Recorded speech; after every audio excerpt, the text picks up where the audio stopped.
We are allowed to establish boundaries. There's a guy, I mean, this is a really, just as a metaphor and an example that you can kind of think about in your own life.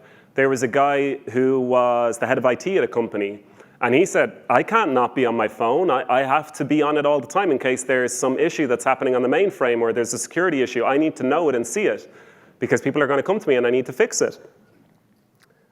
And I said, okay, so you need that, but is your work suffering? He said, tremendously. He said, I'm constantly getting pinged and I'm constantly responding to people. I said, okay, so how much time do you think you really need to do the work that really needs to be done? He said, probably about 6 hours a week. I said, great. So on Mondays, Tuesdays, and Wednesday mornings until 11 a.m., you're not reachable on these platforms. But your direct report, this other guy is. So there's a message that's sent out that I'm not reachable, but Frank is between 9 and 11 on Monday, Tuesday, Wednesday if there's a problem. You can get in touch with him. He'll respond to you straight away. I'll be back online. I'm giving that time to focus. It's just a boundary that's been set. I've made one decision, which is eliminate 1,000 later decisions.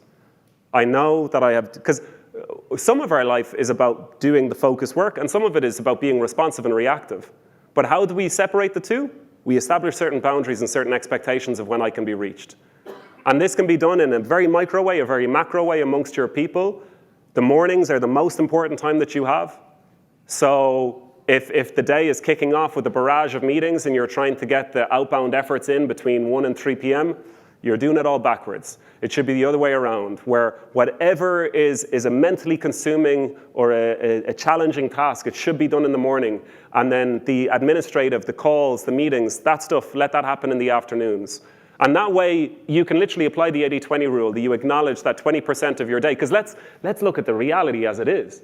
Only about 20% of your efforts in the day are really going to drive things further. The rest will in some shape or form in interactions, but that's what it is, it's interactions. So protect that time and set a standard of a culture amongst yourselves to allow that to be a protected time.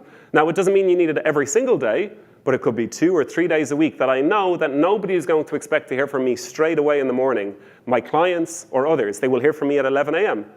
It's a 3-hour, 4-hour wait, at the beginning of the day. If that becomes a norm, we adapt to it. So these are the kind of boundaries that we need to set and establish because, once again, remembering that this is the assembly line now. It's not something outside. And all of the tools and technologies we have, they must be used in a way that support this. And the bottleneck that everybody is trying to overcome is our attention. Everybody is fighting for it. From Netflix to Facebook to whoever else. They're trying to get our attention, but that's why it's the most precious resource that you have. It's the most precious resource of this organization, so it's worth tending to it and caring for it.